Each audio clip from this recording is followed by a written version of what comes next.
Hello, I'm Bobby Lee, and this is the Bobby Lee Show. Today we have with us Eustace Mullins, a lecturer, an author of many books, a scholar, Washington and Lee University, and today we're going to be talking about several different subjects.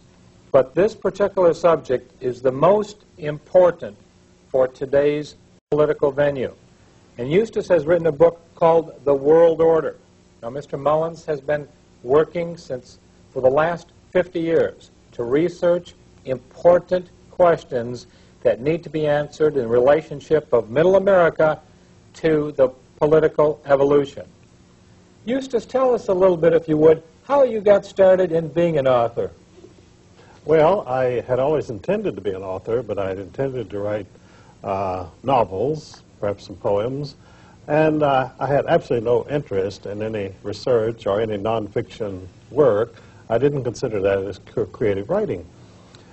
So I met a poet, a very bohemian person named Ezra Pound, who was then incarcerated without trial on a more or less lifetime basis, and he asked me to look into the banking interest, the Federal Reserve System, at the Library of Congress there in Washington, D.C., and I did this, and I found it to be quite an interesting story, which launched me on research which continues to the present day. Now, this book, The New World Order, how does the New World Order deal with the banking interest in America and across the world? Well, you see, in studying the banking system in the United States, I found it was part of an international system of banking called central banks in Europe, and that the Federal Reserve System, which we had here, was simply an American version of the central banks they had in Europe. And I also found that these banks did not exist as some entity in some world of their own. They were an integral part of what I came to call the world order. Now, Eustace, this New World Order and this banking system, I was under the impression that the banks themselves were American banks and it was the federal government that owned the banks. Are you telling me that our government itself doesn't own these banks? Well, our government doesn't own anything. We really don't have a government. We're just a colony of England. How can you say that, a colony of England? Why, I know that they have the Republican Party and the Democrat parties, and I go down to the local bank and I can cash a dollar bill, can't I? Oh, well, you can go into any colony of Great Britain and cash a check. That doesn't mean you're in an independent nation. Would you trace for me the colony of Great Britain to the United States and the banks? If I put a Federal Reserve note in the bank today, how can I say or how can you tell me that's a part of a colony of Great Britain? Well, you see, we started out as a colony of Great Britain, and then presumably we won political independence in the American Revolution. But you see, the American Revolution was not against the bank. The American Revolution was against King George III. So we won against King George III, but we didn't win against the Bank of England, of which King George III was a major stockholder. So King George lost this wonderful colony over here, but he retained the banking control and continued to get his interest and his profits from his American colony, just as before.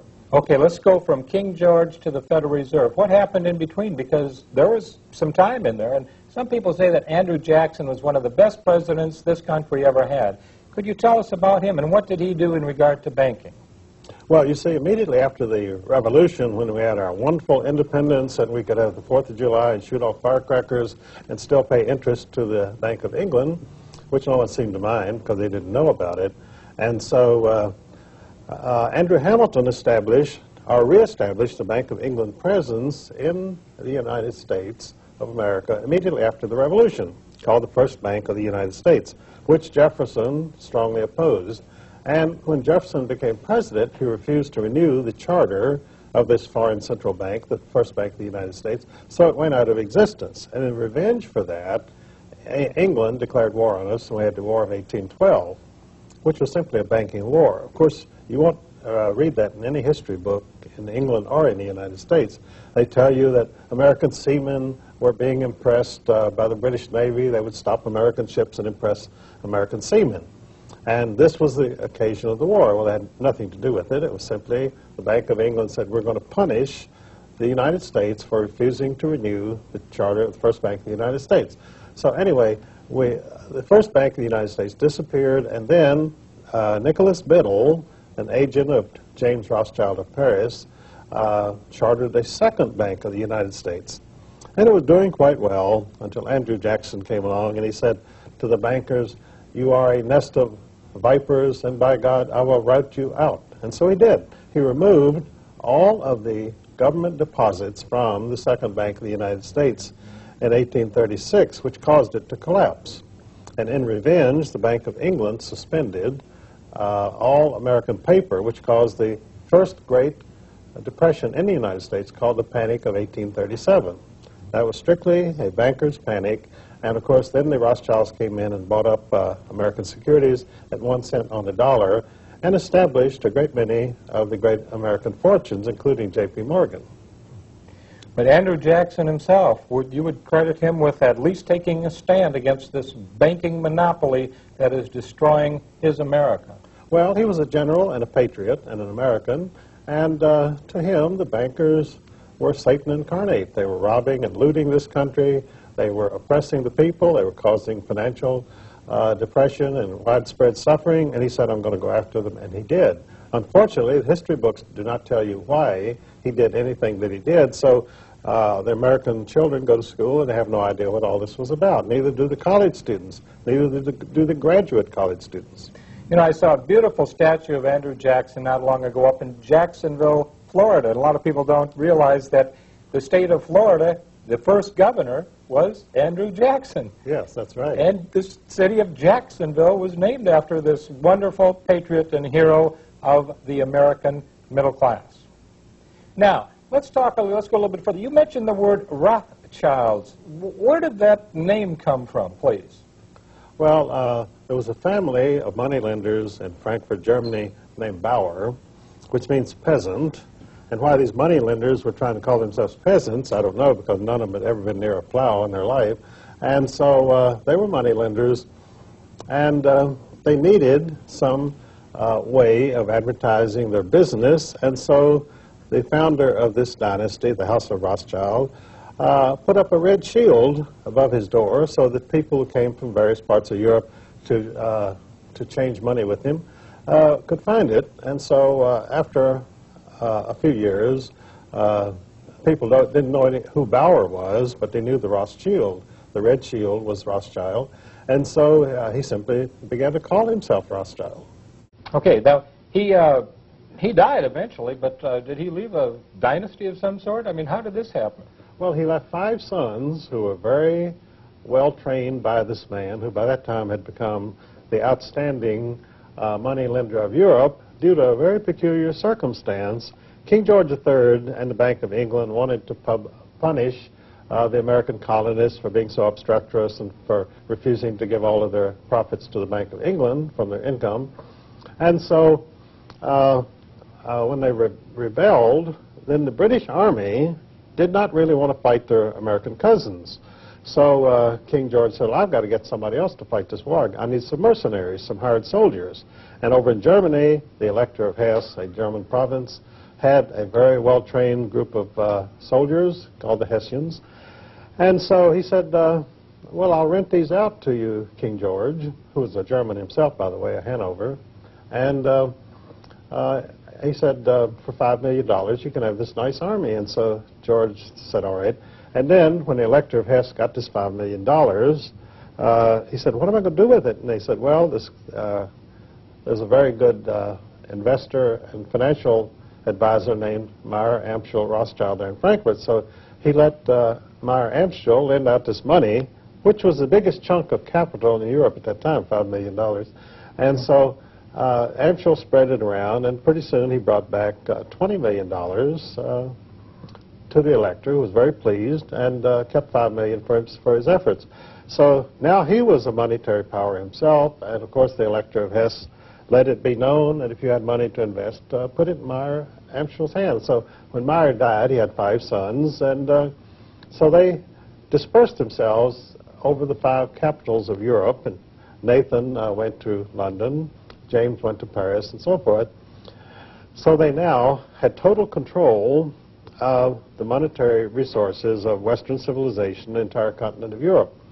And they had developed some very interesting techniques. One was that the courier went from James in Paris to Nathan Mayer in London, and he wanted $1 million in gold.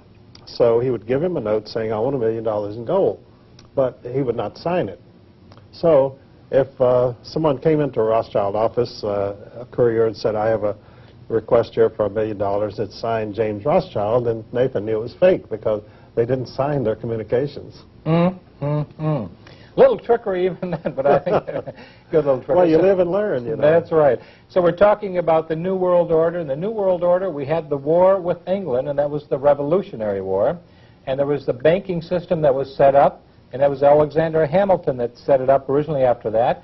Thomas Jefferson then went ahead and decided this was not good for the American people. And then after that, we had the War of 1812, and then we come to Andrew Jackson, and he fought the bankers again, and then we have the Rothschilds, and their dynasty is building. Tell us about the Rothschilds now, how they enter into the picture as far as, shall we say, the Federal Reserve is concerned. Well, the Rothschilds realized early on you don't make any money by lending somebody $200 to buy a used car. They only dealt with governments and with the kings of Europe, and they only handled government loans because that's where the big money was. And you see, they realized it was a sure thing because if you lent money to a government and they didn't repay you, then they would never get any more money. And they always needed money for wars and for to build Versailles and so forth. To be a king means you spend a lot of money. You're a big spender. And they could always tax their people enough to repay the Rothschilds their money, so they had nothing to worry about. And so by 1880, the Rothschilds really owned all of Europe, and they owned a large part of the United States secretly because they always advertised and promoted the idea that the Rothschilds had no activities in the United States, and they did not because they worked through August Belmont, who was their named representative, and they also worked through J.P. Morgan and Kuhn Loeb Company, which were their secret representatives. And by 1896, these two Rothschild firms, J.P. Morgan and Kuhn Loeb, owned 96% of all the railroad mileage in the United States. Wow, talk about a monopoly there. And that's in congressional reports. I got that right out of, most of my work, by the way, comes from congressional reports. So you do researching on congressional reports, and how far do you back to this research information go, Eustace? About 5,000 years. 5,000 years. We're talking to Eustace Mullins, ladies and gentlemen, and we're talking about the New World Order. Well, tell us then, the Rothschilds, tell us about the Federal Reserve. Now they've become involved in the Federal Reserve, and what about Soviet Russia? How did Soviet Russia come into this New World Order situation, Mr. Mullins? Well, Soviet Russia was always part of the world order, and in fact the Soviet Empire, the evil empire, which we heard so much about, and in the 1950s we were digging atom bomb shelters in our backyards to protect us from this catastrophe which was going to happen at any moment, and which was good for the contracting industry, but it didn't really help anybody as far as avoiding atomic bombs. So the Soviet Empire came about because of greed and envy. Now, communism, of course, is based on hatred, greed, and envy. But what people don't realize is that the Russian Revolution came about because of the greed and envy of King George V of England for his cousin, Tsar Nicholas II of Russia, who happened to be the richest man in the world. And when you're the richest man in the world, the consequence is all the people who are not quite as rich hate you and wish they could get their hands on your money. So the Rothschilds told King George V, they were all around him as his advisors in London, they said, look, let's go after Nick and get his dough. And George said, well, I'm game. And so the Rothschilds started the communist movement in Russia. And so they murdered the Tsar and his family and took his gold, which was sent to Paris and to Kuhn Loeb Company in New York and the other Rothschild offices, London and so forth.